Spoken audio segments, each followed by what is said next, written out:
December 2013, South China Sea. A Chinese dredging ship begins pumping sand from the ocean floor onto a submerged coral reef called Fiery Cross.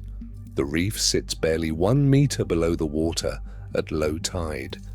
24 months later, there is a 3,000-meter military runway sitting where that reef used to be, complete with hangars, radar installations, and missile batteries. Between December 2013 and October 2015, China created 3,200 ASREs of new land. That is over 2,000 football fields of artificial islands. They were built on underwater reefs so fast that satellite images from different months barely look the same.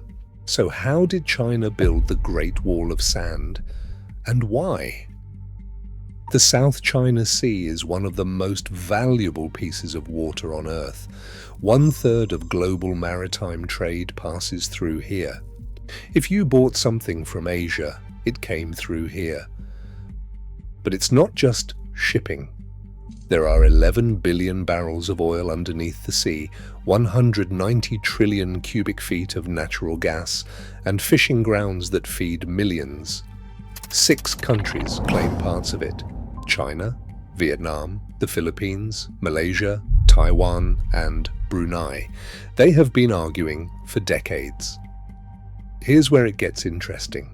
Under international law, specifically the United Nations Convention on the Law of the Sea, if you control an island, you get rights to the water around it.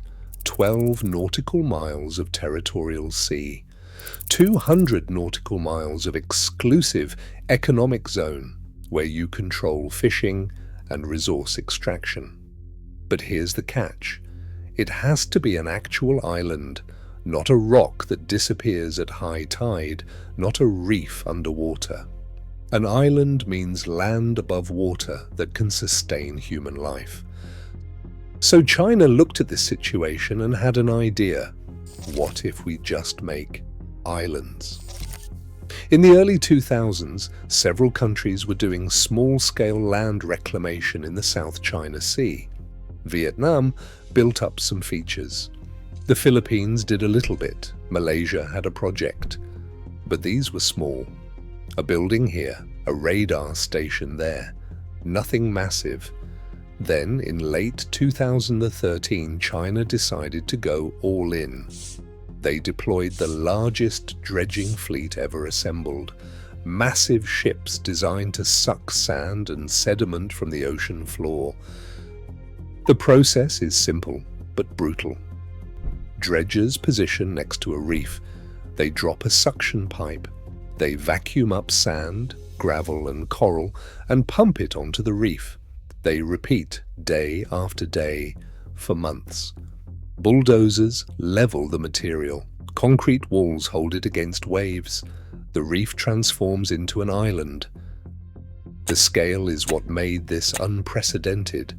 China targeted 7 reefs in the Spratly Islands: Fiery Cross Reef, Mischief Reef, Subi Reef, Gavin Reefs, Hughes Reef, Johnson Reef, Quarteron Reef. Fiery Cross went from submerged reef to a military base with a 3,000-meter runway, long enough for any military aircraft, fighter jets, bombers, transport planes. Mischief Reef got a 2,700-meter runway plus a deep harbor. Subi Reef got similar treatment.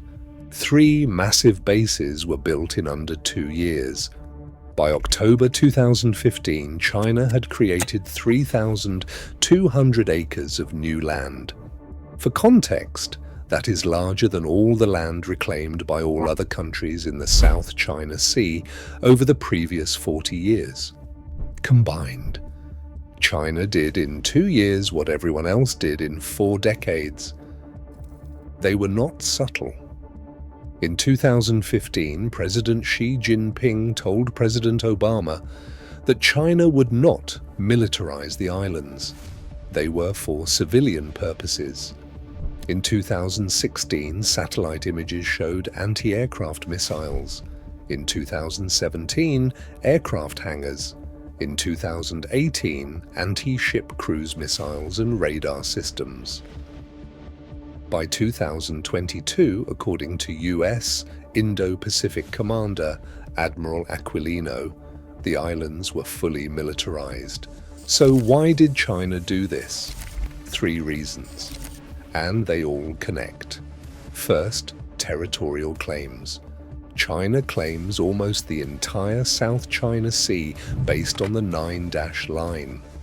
This is a line drawn on maps that encompasses about 90% of the South China Sea.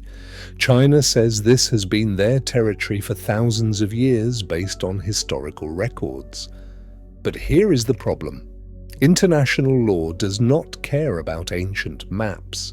It cares about effective control. If China can put military bases on islands in the middle of the South China Sea, they can argue they are exercising sovereignty. They are not just claiming the water, they are physically occupying it. Second, military strategy. Those 7 artificial islands form a triangle covering hundreds of miles across the South China Sea. Every ship or aircraft passing through has to go near at least one Chinese base. That gives China incredible surveillance capability. They can track everything moving through one of the world's busiest trade routes. And if a conflict ever breaks out, those bases become unsinkable aircraft carriers. China can launch fighter jets and bombers from the middle of the ocean. They can refuel and rearm without going back to mainland China. That extends their military reach by hundreds of miles. Third, resources. Remember those oil and gas reserves? By controlling islands, China strengthens claims to exclusive economic zones. That means priority access to drilling and fishing worth potentially trillions. But there was a problem. In 2013, the Philippines sued China at the Permanent Court of Arbitration in The Hague. In July 2016, the tribunal issued its ruling. It completely destroyed China's position. The 9-dash line has no legal basis. China violated Philippine rights.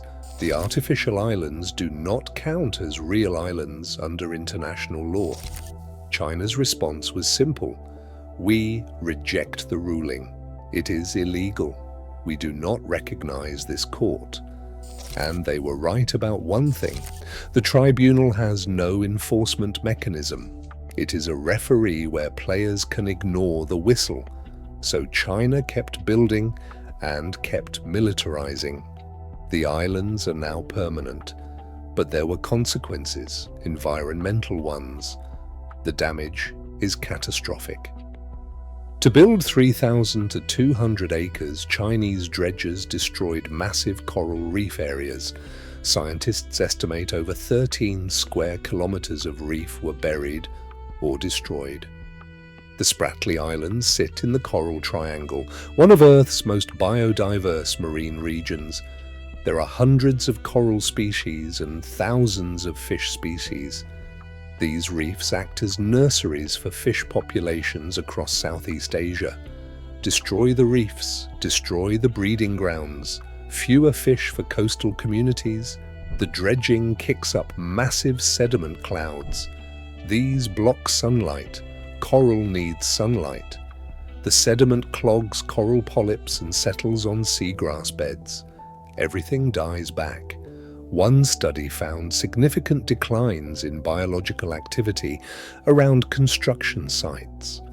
The complex coral structures that fish need for shelter get flattened into muddy lots. Unlike natural islands that grow with reefs, these artificial islands battle constant erosion. The coral underneath is already dead. No natural process rebuilds anything. South China Sea fisheries feed millions across Southeast Asia. If fisheries decline because coral reefs are destroyed, you are talking food security issues for entire countries, and China is not alone anymore. Vietnam, watching China's success, decided to follow the playbook. Since 2023, Vietnam has reclaimed over 640 acres. They are building harbors and runways. Malaysia, the Philippines, and Taiwan are all watching. The competition is accelerating. The United States response has been freedom of navigation operations. American warships deliberately sail within 12 nautical miles of China's artificial islands to demonstrate that the United States does not recognize them as legitimate territory. China responds by sending Coast Guard vessels and military aircraft to shadow the American ships. These encounters happen regularly, and each time there is a risk of miscalculation or accident that could escalate. Today, over 5,000 Chinese military personnel are stationed on these artificial islands, according to Chinese state media. The bases have power plants, desalination units, fuel depots, and living quarters. They are fully functional military installations, and the strategic situation is locked in. China has physical control.